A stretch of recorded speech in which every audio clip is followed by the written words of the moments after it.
J'ai entendu une prédication dans laquelle l'exemple du Seigneur Jésus dans la maison de Simeon a été donné. C'est en fait la première prédication que j'ai entendue de la bouche de frère Branham sur l'histoire de la pécheresse lorsqu'elle est entrée dans la maison de Simeon et s'est prosternée aux pieds de Jésus.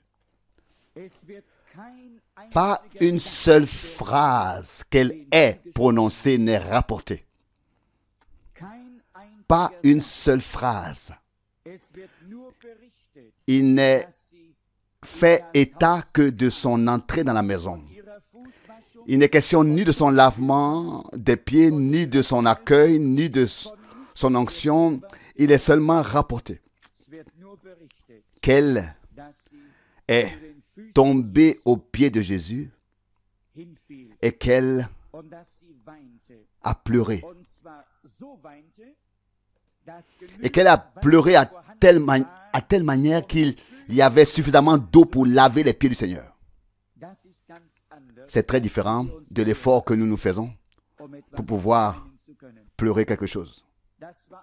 C'était une toute autre chose. Elle est tombée aux pieds du Seigneur et elle a pleuré. Elle n'a pas eu besoin d'aller chercher un bol d'eau, suffisamment d'eau à couler de ses yeux. Et elle a expérimenté le Seigneur. Elle n'a pas eu besoin de dire, Seigneur, je suis ici pour cela. Seigneur, Seigneur, je demande cela. Seigneur, veux-tu? Et Seigneur, veux-tu? Et Seigneur, veux-tu? Elle est venue à Jésus dans la bonne disposition de son cœur. Et cela se manifesta dans ce qu'elle fit. Quand tout fut terminé, le Seigneur dit à cette femme, tes péchés ont été nombreux, mais ils sont tous pardonnés. Va en paix et ne pêche plus. Je suis convaincu que cette femme est partie en paix. Elle ne s'est pas souciée d'aucun pharisien ni d'aucun sadducien.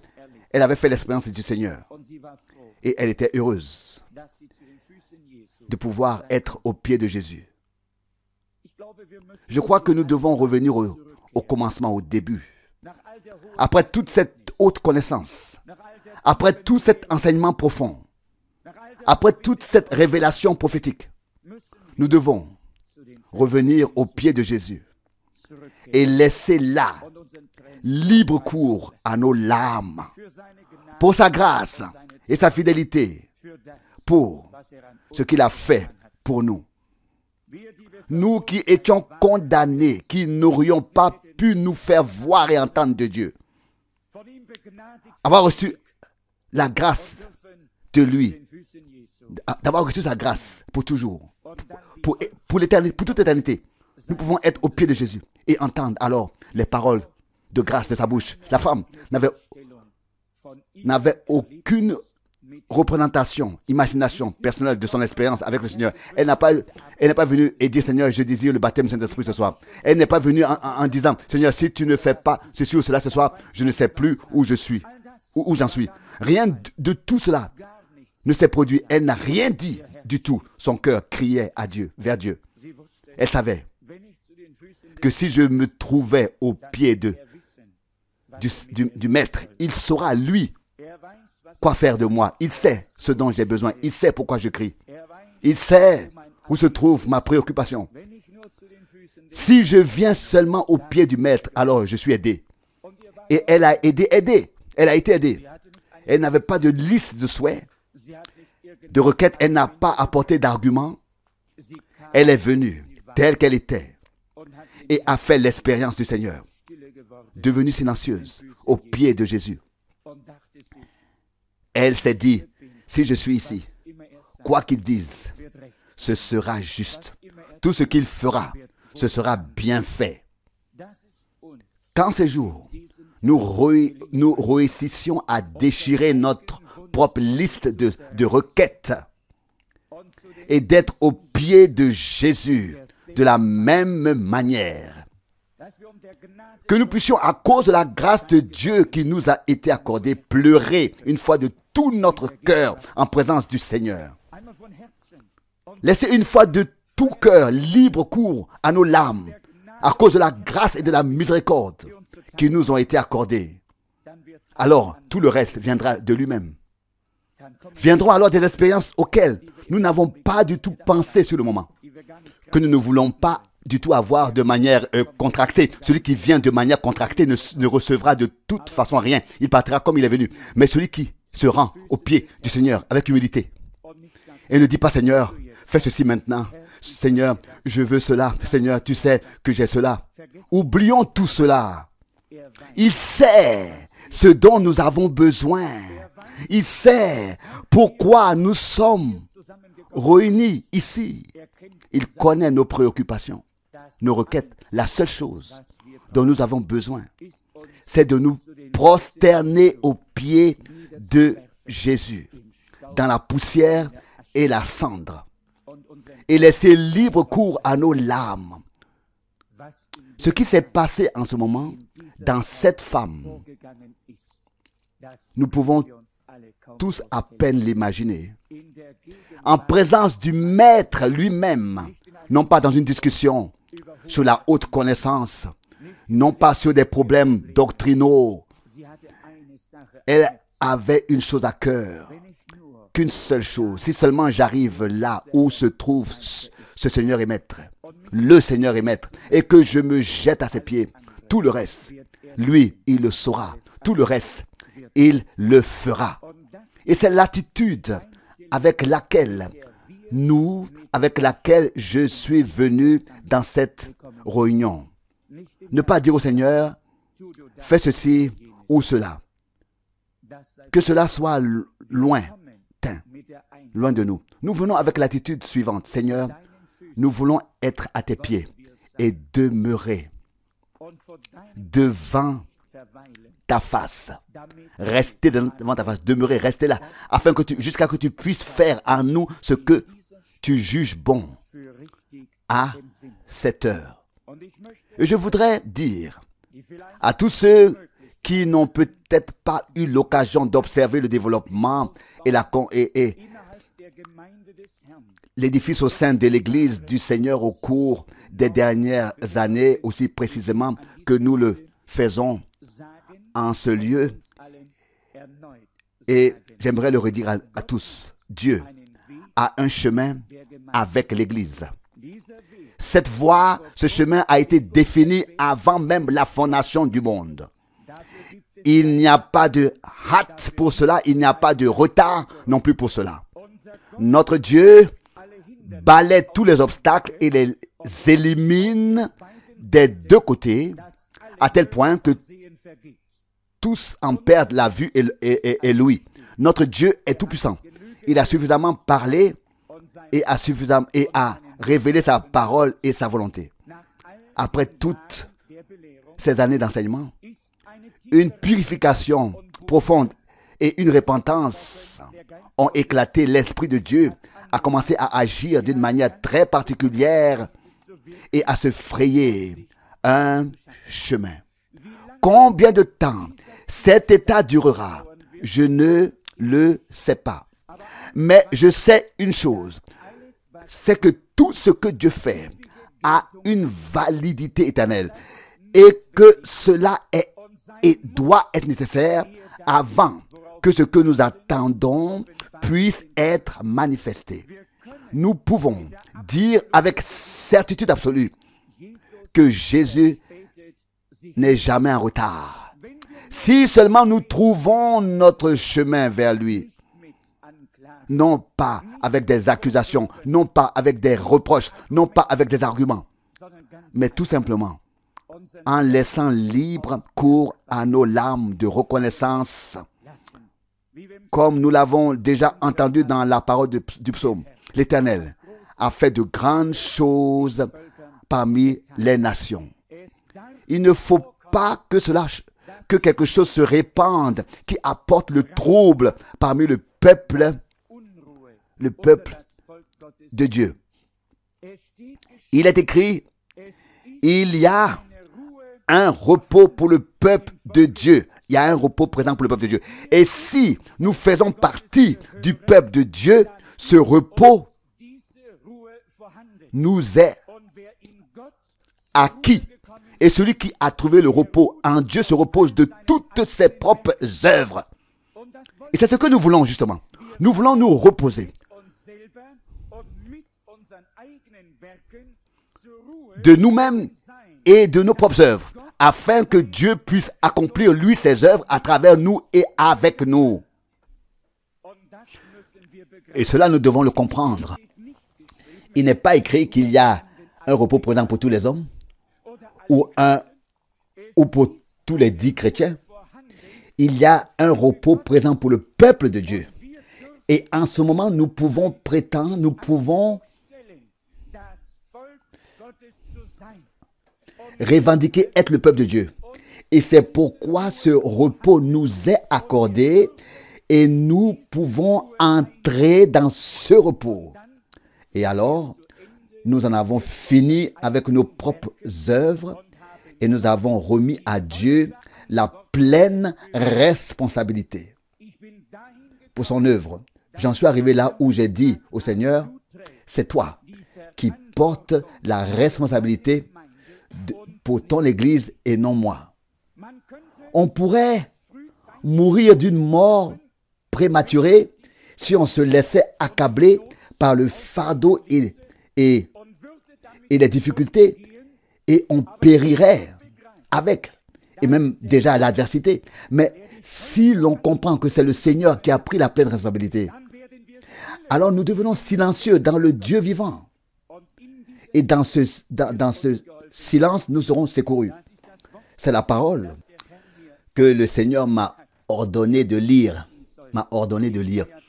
Ce soir, ici dans Ésaïe 30, verset 15. À partir du verset 15. Car ainsi a parlé l'Éternel, Dieu, le Saint d'Israël. C'est en revenant et en vous tenant tranquille que vous serez sauvés. C'est dans le silence et la confiance que réside votre puissance. Mais vous n'avez pas voulu. Vous avez dit non. C'est plutôt sur des chevaux que nous fuirons. Eh bien, c'est ainsi que vous fuirez. Et c'est sur des coursiers que nous monterons. Eh bien, c'est ainsi que vos persécuteurs seront les coursiers. Ce n'est pas un homme qui a dit cela, ce n'est même pas le prophète Ésaïe qui l'a dit, mais comme il est écrit ici, au verset 15, « Car ainsi a parlé l'Éternel Dieu, le Saint d'Israël. C'est en revenant et en vous tenant tranquille que vous serez sauvés. C'est dans le silence et la confiance que réside votre puissance. » Nous savons que nous pouvons parler de la puissance de Dieu, de la puissance du Saint-Esprit, de la puissance du nom de Jésus. Nous pouvons, si nous voulons, utiliser le terme de puissance, parler de certains points de vue à partir des Saintes Écritures. Mais ici, il s'agit d'une chose très particulière. Il s'agit ici d'être aidé en faisant confiance à Dieu. Et celui qui a confiance trouve le repos. Celui qui a confiance devient silencieux. Celui qui a confiance se repose dans le Dieu Tout-Puissant et sait qu'il mènera sa cause à bien et de manière merveilleuse. Nous tous aussi, qui sommes parfois agités, si nous nous calmons une fois, si l'Esprit de Dieu peut nous amener au calme, nous entendons une petite voix dire, « Le Seigneur fera tout bien. » Lorsque nous nous calmons, nous l'entendons dire, « Tout finira dans la gloire. » Lorsque nous nous calmons, lorsque nous devenons silencieux, nous entendons sa voix, la fin sera encore plus glorieuse que fut le commencement. Quand on est agité, on n'entend rien de toutes ces promesses. On n'entend que ses propres arguments et ceux des autres. Et cela va et vient sans que l'on soit aidé. Il est dit ici, c'est que c'est en revenant, et c'est ce que le Seigneur a fait, nous sommes revenus. C'est en revenant, le verset 15, en revenant et en nous tenant tranquilles, c'est en revenant et en se taisant, pas en revenant et en murmurant, pas en revenant et en parlant, dans tous les sens, en revenant et en se tenant, mais en revenant et en se tenant tranquille. Et c'est si difficile, maintenant, dans les derniers instants, avant la venue du Seigneur, maintenant que nous devrions tous être en route, occupés par tout ce qui se passe dans le royaume de Dieu, nous devrions soudainement devenir silencieux, nous devrions garder le silence après avoir fait demi-tour, après être revenus au Seigneur. Et c'est l'une des choses les plus difficiles que Dieu nous ait demandé de faire. S'il avait dit, maintenant que vous êtes revenus, vous pouvez parcourir le monde, vous pouvez faire les choses les plus puissantes, car c'est une chose puissante qui est arrivée. Ce sont les choses puissantes qui sont arrivées. Nous serions tous au milieu de cela, et cela correspondrait à notre mentalité, n'est-ce pas? Nous serions partis tout de suite. Mais Dieu veut nous amener au silence, afin que sa puissance puisse enfin se manifester réellement. Et il est dit ici, c'est dans le silence et la confiance que réside votre puissance. Tout le reste, Dieu l'accomplira en son temps et à son heure. Dans le silence, et il y a cette parole prophétique, celui qui est sage en ce temps se tait. Lorsque nous sommes parvenus au repos en Dieu et que nous avons reconnu qu'il a un chemin avec son Église et que nous avons compris que nous sommes nés de nouveau pour une espérance vivante et que nous n'avons pas besoin de nous faire des illusions les uns aux autres. Nous voyons par le passé que tous les croyants que Dieu avait ordonnés pour le salut, déterminés au salut, ont reçu et accepté le message divin dans leur époque. Et qu'ils ont expérimenté Dieu de la manière dont il était prêché à leur époque. Je l'ai déjà mentionné mercredi soir. À l'époque de la Réformation, ceux qui devenaient croyants ne pouvaient pas faire l'expérience au-delà de la prédication de l'époque. L'expérience des croyants s'inscrivait toujours dans les limites de la prédication du moment. Nous voyons plus tard, à l'époque de la sanctification sous John Wesley, qu'il y a eu à nouveau quelque chose de tout à fait nouveau et que les gens ont fait une nouvelle expérience avec Dieu dans le cadre de cette prédication envoyée par Dieu. Puis vint le tournant du siècle avec la puissante effusion du Saint-Esprit. Et selon la prédication, les croyants ont fait l'expérience avec Dieu d'une telle manière, telle que cela fut prêché à l'époque. Le temps ne s'est pas arrêté.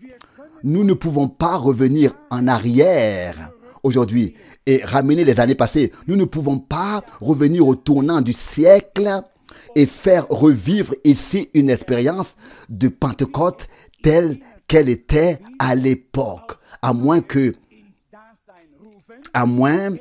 Dieu, et nous l'attendons, ne le fasse dans sa grâce comme autrefois le jour de la Pentecôte. Car la fin doit devenir semblable au commencement. Mais nous savons qu'après ce grand réveil de la Pentecôte, où l'accent a été mis d'une manière particulière sur le baptême de l'Esprit et les dons de l'Esprit, un grand réveil de guérison a éclaté après la Seconde Guerre mondiale. Ce n'était plus même dans les réunions de Frère Branham, et que personne ici ne pense que Frère Frank se crée un alibi pour se justifier d'une manière ou d'une autre, Mais je dois vous dire la vérité. Une autre époque s'était ouverte dans le royaume de Dieu. Et l'ange de l'Éternel qui vint à Frère Branham le 7 mai 1946, il ne lui a pas dit « Je viens de la présence de Dieu et je t'envoie pour annoncer que le Saint-Esprit est répandu sur toute chair. » Cela avait déjà été fait. Cela était déjà accompli. Il a dit « Je suis envoyé de la présence de Dieu pour t'annoncer qu'un don de guérison divine t'a été accordé et que tu dois sortir, aller, partir. » Et nous savons ce que l'ange a dit. De même que deux signes ont été donnés à Moïse, de même avec ou en compagnie de ce don et de ce ministère, deux signes te seront donnés. Une ère nouvelle s'est ouverte. Et nous voyons que même le ministère de ce serviteur de Dieu est passé de la prédication évangélique à la prédication de l'enseignement. Et de la prédication de l'enseignement à la révélation prophétique de la parole prophétique destinée à notre époque. Nous ne sommes pas au début de ces choses. Nous ne pouvons même pas encore dans le vrai sens du terme répéter les premières années du ministère de Frère Branham. Nous ne pouvons pas non plus répéter son deuxième ministère ni son troisième ministère. Il s'agit d'aller de l'avant dans le royaume de Dieu. Et je ne pense pas à copier ou à répéter quoi que ce soit, à moins que Dieu ne le fasse. Mais je me garderai bien de jouer au frère Branham. Je veux être ce que Dieu a fait de moi. Et maintenant, il ne s'agit plus seulement de la guérison du corps. Il s'agit de la délivrance totale de l'âme. Il s'agit de l'âme, il s'agit de la béatitude. Il s'agit de beaucoup plus, comme cela a été le cas ces dernières années. Et parce qu'il s'agit de plus maintenant, c'est pourquoi Dieu emprunte un chemin plus profond avec nous. Et je ne peux pas dire, Seigneur, tu nous as fait attendre trop longtemps. Je dois me mettre à la place des serviteurs de Dieu qui ont parlé et prophétisé au nom du Seigneur et qui n'ont même pas pu voir de quoi ils parlaient, mais qui sont rentrés chez eux à la maison, ont été repris sans avoir vu de leurs propres yeux l'accomplissement de ce qu'ils avaient prononcé de leur bouche. Nous croyons ce que Dieu nous a promis. Nous verrons l'accomplissement de l'œuvre de Dieu. Nous verrons la dernière pierre descendre sur l'édifice divin. Et je ne pense pas à me laisser rendre nerveux de quelque manière que ce soit. Notre Dieu mérite une confiance totale. Et nous, comme nous nous réunissons en ce lieu, et c'est ainsi que nous l'avons lu, nous devrions garder le calme et devenir silencieux. Ces deux choses vont de pair. Si l'on dit à quelqu'un,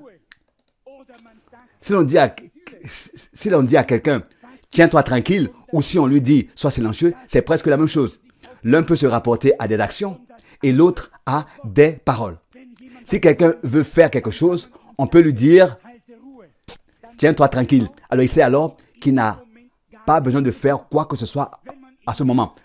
À ce moment-là, si on lui dit, tais-toi ou bien sois silencieux, alors il sait qu'il ne doit rien dire. Et si nous avons compris ces deux choses, que nous ne pouvons parler que lorsque Dieu a donné l'heure, afin que cela se fasse dans la foi et non dans l'incrédulité. À quoi sert de parler si c'est dans l'incrédulité? Si ça a été dans l'incrédulité, si ça n'a pas été dans la foi, cela ne sert ni à celui qui a parlé, ni à ceux qui ont entendu. Mais si nous pouvons nous tenir tranquilles et garder le silence. Si ces deux combinaisons peuvent nous être accordées par Dieu et si nous ne rejetons pas la confiance en cette combinaison parce que nous savons qu'elle entraîne une rémunération élevée, mais que nous persévérons jusqu'à la fin, alors nous verrons la gloire de Dieu. Nous pourrons être alors sans inquiétude et que personne ne m'accuse de vouloir distribuer des oreillers de repos pour les têtes. Il suffit que nous ayons des sièges ou bien alors des coussins sur le siège. Ce n'est pas ce que je veux dire. Mais je dois vous dire, ce n'est pas ce que je veux, mais je dois vous dire que cette parole, Dieu me l'a ordonnée directement, me l'a donnée directement. Et c'est ce que je dois dire. C'est la parole pour la situation dans laquelle l'Église du Dieu vivant est arrivée en ce moment. Et quand l'heure de Dieu sonnera, qu'il sera sur le point de faire quelque chose d'autre, quelque chose de nouveau, alors il parlera, alors il le révélera. Nous devons tous l'apprendre maintenant, même si les gens disent, oui, il ne se passe rien. Qui vous dit cela? Il s'est toujours passé de grandes choses dans chaque réunion. C'est vrai ou pas? Si un homme dit, il ne se passe rien, ce n'est pas vrai. Je n'ai encore jamais assisté à un service divin où Dieu n'aurait pas parlé par sa parole et n'aurait pas agi par son Saint-Esprit. C'est vrai ou pas? Donc, Dieu fait quelque chose. Peut-être pas encore ce que nous attendons. Peut-être pas comme nous le pensons. Mais nous l'avons dit dès le commencement. Notre place est au pied de Jésus. Sans lui donner beaucoup de paroles, sans lui dire beaucoup de mots, ni lui dire ce qu'il doit faire. Si nous nous reposons à ses pieds, lui, il saura ce qu'il a à faire avec nous, ce qu'il a à faire avec ceux qui nous entourent et ce qu'il a à faire avec tous ceux qui sont dans le monde entier, avec tous les hommes. Il est le Seigneur qu'il donne, que ce soit lui qui donne les ordres comme il l'entend. C'est en vous tenant tranquille que vous serez sauvés et c'est dans le silence et la confiance que réside votre puissance. Nous sommes certainement venus ici pour demander à Dieu de nous accorder la puissance. Savez-vous que vous n'avez pas du tout besoin de venir à Dieu avec cette requête, qu'il vous suffit de suivre cette recette pour que sa puissance vous soit accordée. C'est en revenant, en vous tenant tranquille et en restant silencieux et en faisant confiance à Dieu que vous trouverez la puissance. Que sera votre puissance? Ce n'est pas seulement dans les paroles que nous formulons. C'est dans la chose elle-même que nous devons comprendre ce que Dieu fait par grâce en ce moment. Nous ne pouvons pas revenir en arrière dans l'histoire du royaume de Dieu. Elle va de l'avant en 10 ans. Et on peut presque dire au mois et à l'année, cela fait 10 ans. Et on peut presque dire au mois et à l'année, cela fait 10 ans, oui, que nous avons exécuté l'ordre que Dieu nous a donné, comme Dieu l'a ordonné. Depuis le mois d'avril de cette année, quelque chose a changé. Dans la prédication, nous voyons maintenant ce que nous n'avions pas vu auparavant et nous sentons par la direction, par la conduite du Saint-Esprit que nous sommes maintenant dans une période de transition de l'enseignement, de la théorie à la pratique maintenant, à l'expérience personnelle maintenant, à la prise de possession de ce que Dieu a promis. C'est maintenant que viennent les choses que nous attendions depuis longtemps. Et pourtant, je ne pourrais pas vous dire aujourd'hui si cela prendra des jours, des semaines, des mois ou des années. Qui d'entre nous, en 1966, aurait osé croire, ne serait-ce que par la pensée, qu'il s'écoulerait encore 10 ans, pendant lesquels nous pourrions proclamer la parole de Dieu? Si l'on écoute les prédications enregistrées de Frère Branham, les sermons enregistrés, il a toujours parlé comme si la venue du Seigneur était pour l'instant suivant. Et si je vous ramène aux épîtres de Paul lui-même, que ce soit 1 Corinthiens 15, du verset 51, ou 1 Thessaloniciens, chapitre 4, du verset 16, il s'inclut lui-même en disant: nous ne nous endormirons pas tous. Nous serons tous changés en un instant, en un clin d'œil, au dernier coup de trompette. Car la trompette sonnera et les justes seront ressuscités dans l'incorruptibilité, et ainsi de suite. Il a vu tout cela de son regard prophétique, si présent, si proche.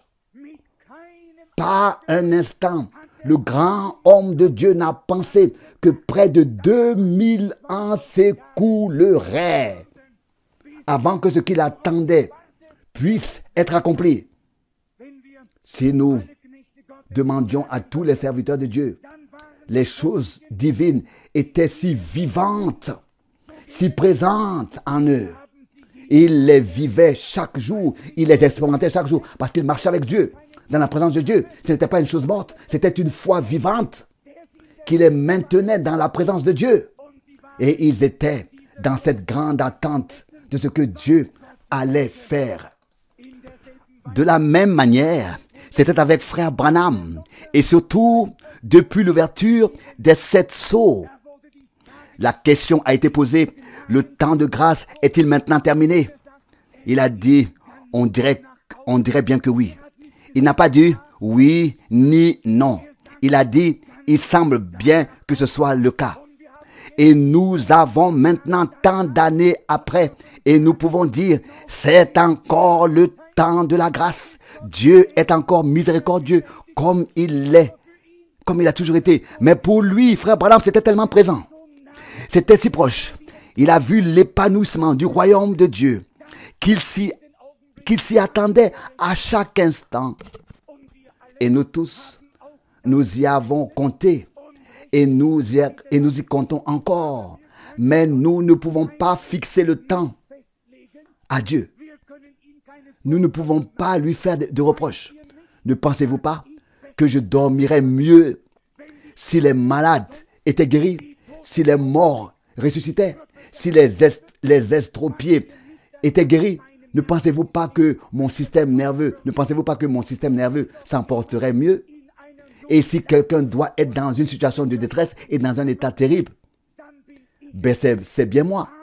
Mais je peux prendre moi-même cette parole que Dieu m'a ordonné de vous lire ce soir. C'est en vous tenant tranquille.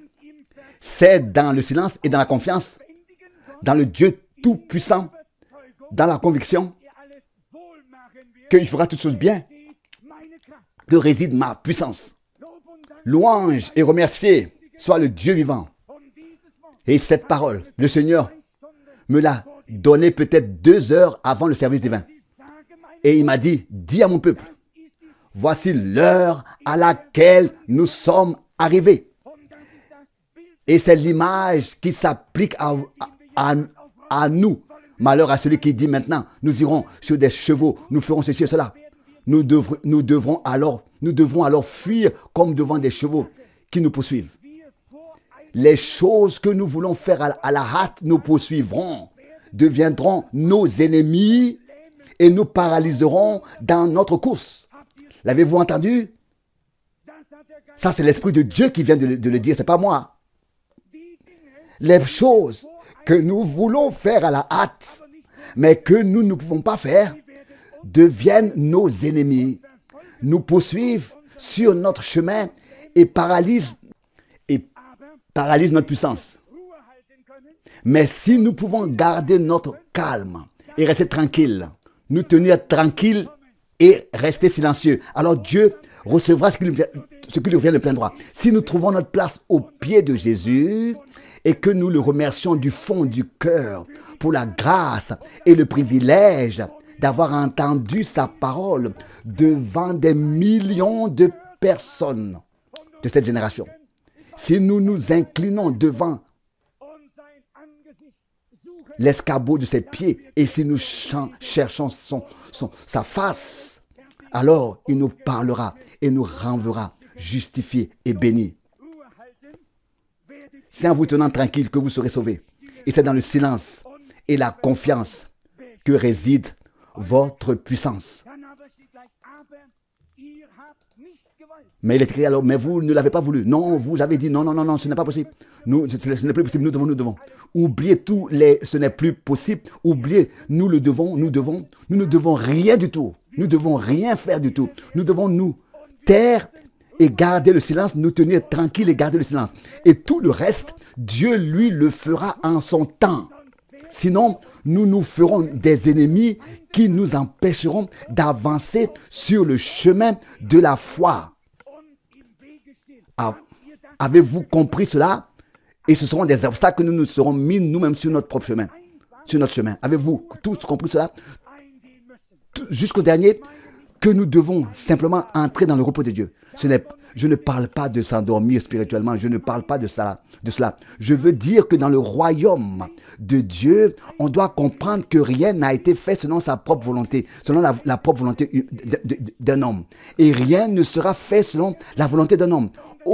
Autant il est certain que des hommes saints ont parlé sous l'inspiration du Saint-Esprit poussé, autant il est certain que ce même Saint-Esprit accomplira la parole qui doit être accomplie, produira la parole qui doit être accomplie et donnera l'inspiration pour qu'elle trouve son accomplissement. Ce n'est pas moi, mais c'est Dieu qui veille sur sa parole pour qu'elle s'accomplisse. Frère Branham n'aurait pas non plus su toutes ces choses par lui-même, mais c'est l'Esprit de Dieu qui lui a révélé les promesses et les prophéties. Lui a indiqué, et c'est ce que nous avons vécu à plusieurs reprises au cours des dernières années. Et cela me fait plier dans la poussière et dans la cendre quand je réfléchis à ce que Dieu a orienté sur nous tous et sur des milliers de personnes par sa parole dans le monde entier. Tout ce qu'il a montré, quand je pense à ce que Dieu a produit sur nous tous et sur des milliers de personnes par sa parole dans le monde entier. Est-ce que ce n'est rien? Dieu a fait des choses grandes et puissantes parmi tous les peuples. Bien sûr, nous devons nous aussi attendre cette heure de Dieu, mais non pas que nous fassions des reproches au Seigneur, non pas que nous mettions nous-mêmes à nous agiter, non pas que nous commencions à faire des va-et-vient comme si nous pouvions accélérer les choses du royaume de Dieu. Si vous continuez à lire ce chapitre, ce qu'il voulait faire, c'est ce qu'on leur a fait plus tard. Nous voulons monter sur des chevaux. Plus tard, ils ont été poursuivis par les chevaux. Les choses que nous voulons faire prématurément, sans que ce soit le temps de Dieu, deviennent ensuite nos persécuteurs. Et cela, nous ne le voulons pas. Et cela ne doit pas arriver. J'ai du respect pour chaque frère dont le cœur brûle et est attiré par le fait que Dieu veut faire de grandes choses. Mais alors, venez avec ce cœur brûlant, avec cette proposition et prosternez-vous aux pieds de Jésus et ne parlez pas de cela aux autres et ne les rendez pas agités et sauvages, comme on dit. Mais si quelque chose vous tient à cœur, alors venez avec cela aux pieds de Jésus et alors il parlera et il agira quand son heure et son temps sera venu. À quoi cela sert-il de s'agiter les uns les autres et d'agiter les autres et de dire nous avons attendu si longtemps et il ne s'est rien passé? Quoi? Je le répète encore une fois.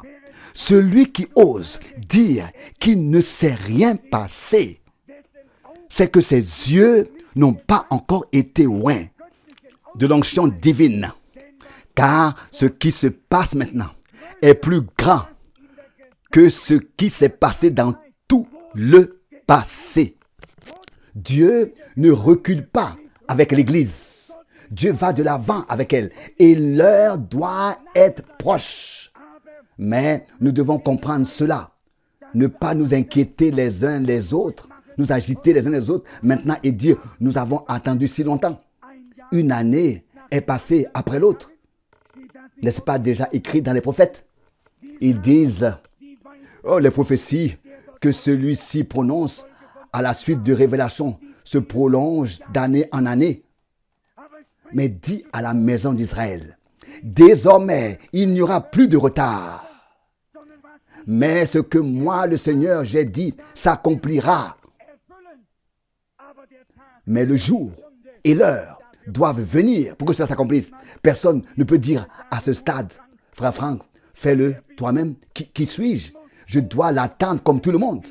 Et je dois prendre. Et je dois aussi me tenir dans la patience. Car ce n'est pas facile pour moi. Vous pouvez tous l'imaginer. Mais si je suis entré dans le repos de Dieu, alors je suis entré dans le repos de... Je me repose de toutes mes propres œuvres. Alors je n'ai plus rien à faire. Alors, au sens même du mot. Alors je ne vois plus qu'une seule chose. Celui qui a achevé l'œuvre de la création au 7e jour et qui s'est ensuite reposé. Je le vois qui, au 7e âge de l'Église, achève son Église pour se reposer ensuite dans le millénium avec son épouse. Nous voyons cela déjà en esprit. Alors nous n'aurions plus de, alors nous n'avons plus de soucis. Nous nous reposons en Dieu et entrons dans le silence et restons dans le calme et dans la tranquillité et dans ce repos divin. Pas dans mon repos, mais dans le sien. Et ni dans le tien, mais dans le sien. Il y a un repos pour le peuple de Dieu. Un repos en Dieu, un repos dans sa parole, un repos dans ses promesses. Une confiance divine dans le Dieu vivant. Confiant qu'il fera tout bien par grâce. En êtes-vous tous convaincus? Et nous aussi, quelles que soient nos expériences, nous sommes convaincus que le sang de l'agneau,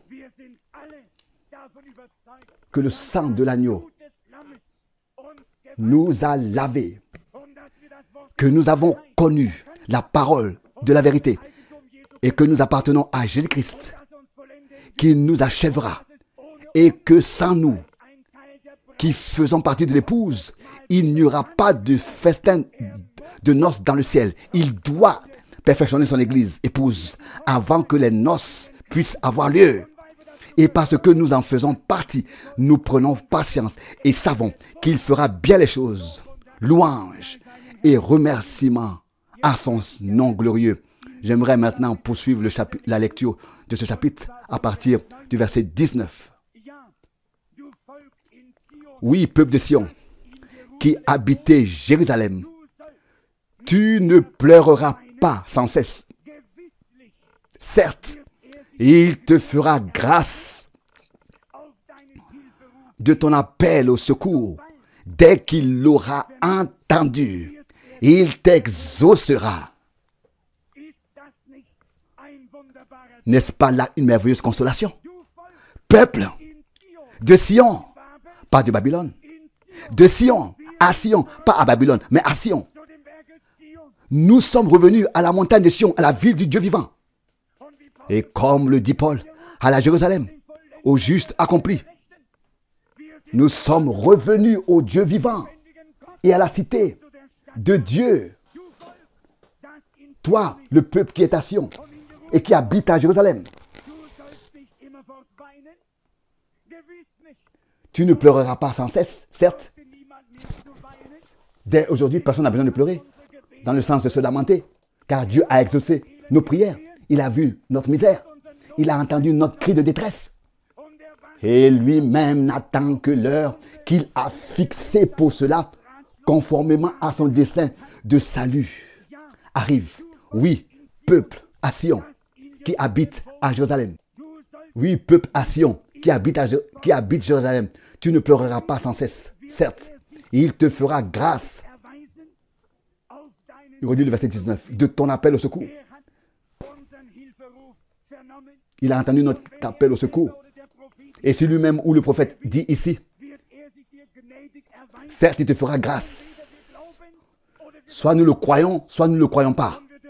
Et nous pouvons dire, il nous a déjà fait grâce. Et il nous fera encore grâce jusqu'à ce que nous passions de la foi à la vue. Et il ne manquera de rien. Il est dit ici, dès qu'il aura entendu ton appel au secours, dès qu'il l'aura entendu, il t'exaucera. Au verset 20, et bien que le Tout-Puissant vous donnera le pain de la tribulation et l'eau de la détresse, mais tes enseignants n'auront plus à se cacher. Mais tes yeux contempleront ceux qui t'enseignent. Pourquoi? Si ce qui est enseigné ne se produit pas, on pourrait se cacher. On pourrait se dissimuler. Mais alors, tes enseignants n'auront plus besoin de se cacher. Pourquoi ne le feront-ils pas? Parce que Dieu rendra manifeste ce qui a été enseigné. Et il le fera manifeste, il le rendra manifeste dans l'église du Dieu vivant, là où ces choses ont été enseignées. C'est pourquoi c'est l'heure dans laquelle nous sommes arrivés, mes frères et sœurs, que Dieu ait entendu notre cri de détresse. Cette période intermédiaire a aussi eu sa place. Et il n'y a pas lieu de penser du mal de quelqu'un qui a laissé son cœur s'exprimer et qui a peut-être dit, oui, combien de temps cela va-t-il encore durer? Et que certaines discussions ont eu lieu. Personne n'a besoin de penser du mal de l'autre. Personne n'a besoin de s'en vouloir ou d'en vouloir à un autre. Mais maintenant, en cette heure, en ce jour, Dieu nous fait entendre cette parole. C'est une parole que le prophète a annoncée, prononcée pour ce temps et qui est écrite dans les Saintes Écritures pour nous apporter en ce jour-là, la consolation divine, pour nous relever et nous rendre silencieux devant la face de Dieu. Il est clair pour moi que le Saint-Esprit doit révéler la parole à chacun. Cela ne peut pas se faire d'ici, de devant. Mais si je vous dis que j'avais l'intention de traduire ce soir une prédication de frère Branham et que l'Esprit de Dieu m'a dit, ouvre et lis-leur cette parole. Je n'ai pas eu besoin de la chercher, je vous le dis. Je n'ai pas tourné les pages pour la trouver. Si le Seigneur nous parle de cette manière en ce jour, entrons, s'il vous plaît, dans le repos de Dieu qui est présent pour le peuple de Dieu en tant que peuple de Dieu. Et c'est dans la ferme confiance, dans le Dieu vivant, que se trouve notre puissance. Et ce ne devrait pas être une petite puissance, je vous le dis, car c'est la puissance de Dieu elle-même, par laquelle nous sommes soutenus, par laquelle nous sommes préservés. Et il est écrit ici, peuple, toi qui habites en Sion ou à Jérusalem, ne pleure pas sans cesse. Ne pleure pas sans cesse, même si Dieu nous donne le pain de la tribulation et l'eau de l'affliction. Et cela implique que nous n'en sortirons pas indemnes, mais que cela soit clair. Les enseignants n'auront plus à se cacher, car Dieu se tiendra sur ce qui a été donné comme enseignement biblique et comme révélation prophétique à son peuple en ce temps. Nous serons tous témoins de cela par la grâce de Dieu et nous verrons ce que le Seigneur Dieu fera par grâce parmi son peuple qui est entré dans son repos. Vous savez, même humainement et terrestrement, quand il y a de l'agitation quelque part, tout va mal. Et on accuse toujours les autres. Mais quand il y a de l'agitation quelque part, les choses ne se passent pas comme on le voudrait. En ce moment, Dieu veut faire une belle chose parmi son peuple. Il veut que tout soit achevé. Il veut mettre un terme à toute l'agitation, à la volonté propre, à l'action propre et personnelle. Il dit, revenez, devenez pour une fois tout à fait tranquille. Gardez pour une fois le silence. Devenez tranquille et ayez confiance en moi. C'est là votre puissance. Et cette puissance de Dieu qui consiste à avoir confiance en lui, c'est ce qu'il veut nous donner ce soir, afin que nous ne soyons plus agités et que nous ne fassions plus en sorte que les autres aussi le soient. La pécheresse qui était au pied de Jésus n'a pas non plus dit, Seigneur, tu ne m'as pas donné la guérison, tu ne m'as pas ceci. Non, rien de tout cela. Elle est repartie ainsi justifiée. Pour elle, tout était égal. Elle était au pied de Jésus, c'était l'essentiel. Et l'expérience qu'il lui a offerte, elle en était reconnaissante. Frères et sœurs, faisons de même en ce lieu. Ne disons pas, Seigneur, tu ne m'as pas encore baptisé de l'Esprit et maintenant je t'en veux. Qui nous donne une raison d'en vouloir à Dieu? Après tout, Dieu a fait beaucoup plus pour nous. Si vous fassiez aujourd'hui le tour des pays pour savoir combien ont reçu le baptême de l'Esprit depuis le début du siècle, je ne sais pas si 1 million suffirait. En Amérique, l'Église pentecôtiste est le plus grand mouvement protestant qui existe, plus grand que l'Église luthérienne, plus grande que les baptistes, plus grand que les méthodistes. Dans toute l'Amérique, il n'y a pas une seule dénomination qui puisse se mesurer à l'Église pentecôtiste. Ils sont des millions à avoir reçu le baptême de l'Esprit depuis le début du siècle. Et la question est la suivante. Où sont-ils aujourd'hui? Dieu fait quelque chose de plus grand. Et ne vous inquiétez pas. Pour le scellement, pour l'achèvement, le Dieu vivant a pris la responsabilité sur nous et de nous. Je me repose en lui et je fais silence en lui afin qu'il puisse parler comme autrefois à la femme. La femme n'a pas parlé. C'est pourquoi il a pu parler avec elle. Si elle avait beaucoup parlé, qui sait ce qu'il en serait advenu. Mais elle s'est tue. Et le Seigneur a parlé. Et ses paroles lui étaient si précieuses.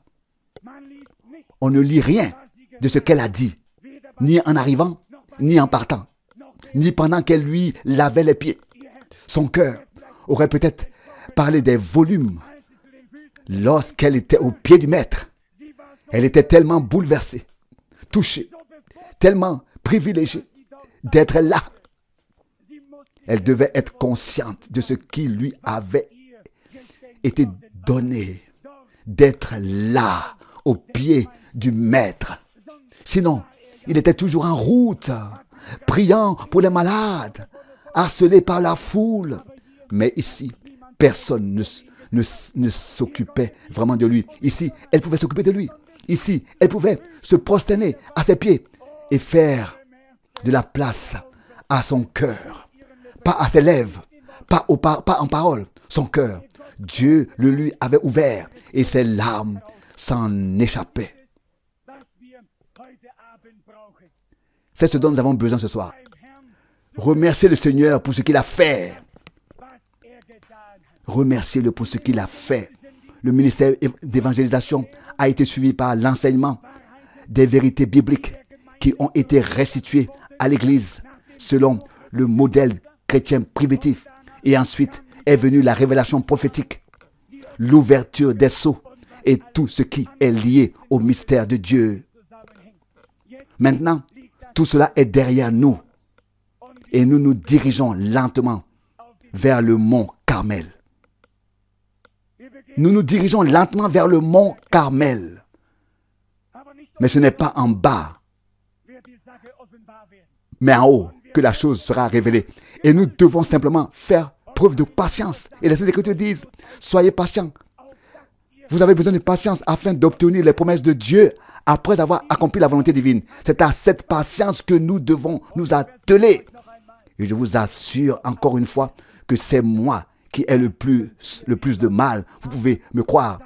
Mais depuis que le Seigneur m'a ordonné de prononcer cette parole aujourd'hui et que je devais la prononcer ici, je dois aussi me dire à moi-même la même parole, à savoir que moi et nous tous, nous devons prendre patience et que nous devons garder le silence, nous tenir tranquilles et arrêter toutes nos propres œuvres et toute notre propre volonté et même avec les expériences que nous voulons faire avec Dieu. S'il arrivait qu'à la fin, comme au début, Dieu baptise d'un seul coup toute une foule de croyants par une expérience directe, surnaturelle, avec l'esprit et le feu, qui y changerait quelque chose? C'est ce que nous préférerions. Et cela, je peux vous l'assurer. Aucun d'entre vous n'entrera dans la gloire sans le baptême de l'esprit. Vous le recevrez tous avant. C'est ainsi certain que Dieu l'a dit lui-même. Que je le reçoive un jour avant l'enlèvement ou un an, cela ne me regarde pas. Mais Dieu mettra d'abord la puissance en nous avant que nous soyons enlevés. Car la même puissance que Jésus-Christ a, car la même puissance qui a ressuscité Jésus-Christ entre les morts doit être dans notre corps, doit habiter dans notre corps mortel. Devenez silencieux, c'est là que se trouve votre puissance. Ayez confiance dans le Dieu vivant. Il n'a jamais déçu personne et il ne nous décevra pas. Aucun de ceux qui ont mis leur confiance en lui, dans le Dieu vivant, seront confondus. Celui qui a mis sa confiance en Frère Branham a déjà été confondu.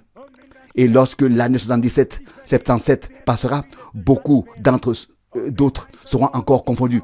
Et celui qui a mis sa confiance dans le frère Franck ou dans quelqu'un d'autre sera également déçu. Mais celui qui a mis sa confiance dans le Dieu vivant ne peut pas être déçu, ne peut pas être confondu. Le Dieu Tout-Puissant nous garantit la béatitude, il nous garantit la gloire.